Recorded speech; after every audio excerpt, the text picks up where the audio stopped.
Hey VC, it's Eric. I am back with a entry into Jared's contest, the Sloppy Seconds contest. Backwoods Metal, Jared's a great guy, does great videos. He's really passionate about the music he likes, mainly metal and 90s stuff, which I dig too, but also occasionally talk some country and some pop. But if anybody watches Jared's channel, you know you got to start off with a little VC cheer. And what I got here is the Coors shot glass that was my father's, so this is probably from the 70s. And then just a little bit of Coors itself. There you go. Of course, I'm kidding. I have a real drink right here. I'm a fan of the Anthony Bourdain travel videos, and I recently looked up the one he did on Finland where he hangs out with Sami Jaffa, who played in Hanoi Rocks and with Michael Monroe. More recently, played bass for the reformed New York Dolls. And of course, right now is playing for my boys, the Helicopters. Andy's right. I really should take these out so that we don't get the glare. If you don't know the Helicopters, great high energy band from Sweden. If you like your AC/DC or your Misfits, the Danzig version, we'll be talking about that shortly. You got to check out some Helicopters. This is the Cream of the Crap Volume 2, which is a collection of their singles. So, speaking of the Helicopters, Jared, if you don't know this band, I highly, highly recommend Entombed. This is the band that the Helicopters grew out of. Helicopters frontman Nika Anderson was the drummer in Entombed for a time, and then just about all the other members, or not all, a good chunk of the members were guitar techs or drum techs or whatever for Entombed. So, anyway, I was watching the Anthony Bourdain video with him and Sami Jaffa hanging out in Finland, and they were talking about this drink that is licorice vodka called Semiaki, which I don't have a lot left, so I'm not mixing it today, and Irish cream. So this is some St. Brendan's Irish cream and some Sambuca, which is close enough to Semiaki. So, Jared, cheers. Okay. Yeah, and this is getting sloppy. I'm just going to pour a little beer in here into some mixer. I know somebody's going to think this is gross, but at any rate, so Jared said sloppy seconds, and I'm thinking the only sloppy seconds I have in my collection is this 7-inch. Their cover of Where Eagles Dare by the Misfits and the horror of Party Beach. But seriously, Sloppy Seconds are a punk band from, I believe, Indiana. They've been an on and off band. Definitely worth checking out. They're kind of on the poppier fun side, so there's some of their stuff out there. Definitely, if you're like the Misfits or Kiss or any of that kind of Ramones, look them up, check them out. All right, next I'm going to go right up here. But seriously, the contest was very simply the bands that had lackluster follow-ups or albums that didn't live up to the debut. They might be good records. They just weren't as good as the debut.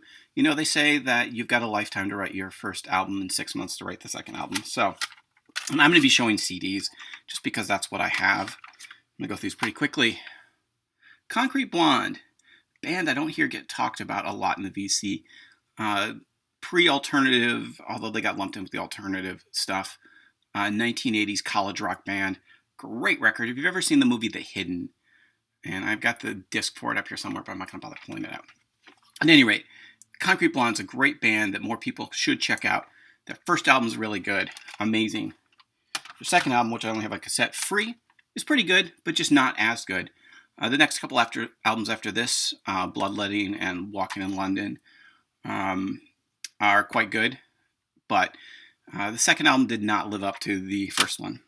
Talked a minute ago about the Misfits. I'm going to talk about the new Fits.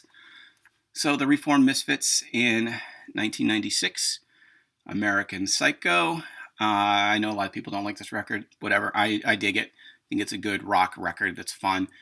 And maybe the best horror punk thing any ex-Misfit put out after the initial Misfits ended. And then the follow-up was Famous Monsters, which was fine, but not quite as good. All right, now we're getting into some classic punk here. Something that I haven't seen in the VC, and maybe I'm just missing it. It's the Dead Boys, Young, Loud, and Snotty. Classic, classic, classic, high-energy punk rock record from the New York scene. Very much Stooges, Midwest sounding. So the follow-up which is known as either We've Come for Your Children or Third Generation Nation, which is the version I have, has some great songs on it. It's just not as good. Both records are well worth checking out, though. If you're looking for something a little more Black Flag, a little more early Black Flag, I should say, a little more melodic, a little more high energy, definitely check out the Dead Boys. Another band that falls into that era that, hey, I don't even own their second album. Social Distortion. Debut album, Mommy's Little Monster. Follow up, Prison Bound. Fine album. I actually don't own a copy of it. All right. Digging way deep into the 90s alternative stuff. This is a band I'm sure no one has shown, but maybe I'm one of the few people that remembers or actually enjoys. This is Animal Bag, self-titled first album. This is kind of an alternative band with some southern rock influences. The only thing that people remember them for at all, if they're remembered, is they were in the debut episode of the show My So-Called Life. So they followed up that album with this great EP, and I know I've shown it before because I found a copy last year sometime, Offering. This is a great EP. This is acoustic. This is stuff they recorded in their living room. They followed up with an album that never actually got released. Promo copies came out, and you can find it online, called Image Damaged. Nowhere near as good as that first record. All right, speaking of forgotten 90s bands, and getting a little more into the metal thing, Atomic Opera from Houston. So you got King's X, and then you got your Galactic Cowboys, and then you got the Atomic Opera, which is the third part of the Sam Taylor triumvirate of bands. Great thrashy alternative metal. Great first record. Stuff happened with their label. Label fell apart. Band imploded. Eventually got back together. Put out a couple more albums. Penguin Dust, fine album. Nowhere near as good as that debut album. Speaking of Texas, because that's where Atomic Opera was from. Oh, and do I not have the full album out? I guess I just grabbed the single, maybe? So this band, Course of Empire. How do I describe these guys? Hard, heavy, dark, a little bit of Eastern music influence.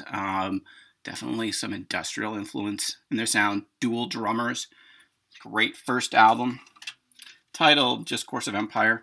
It's out on Zoo Records, which was a label that was around back in the 90s. Solid, great first album. Their follow-up, Infested. Fine album. Just not as good.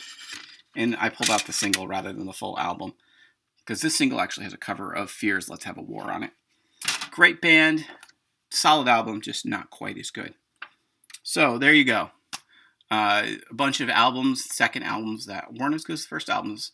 Not saying any of them were bad, just saying not as good. So check out Jared's channel if you haven't. Subscribe and like. And let me know if you've heard of any of these weirdo bands. If not, I'll catch you next time.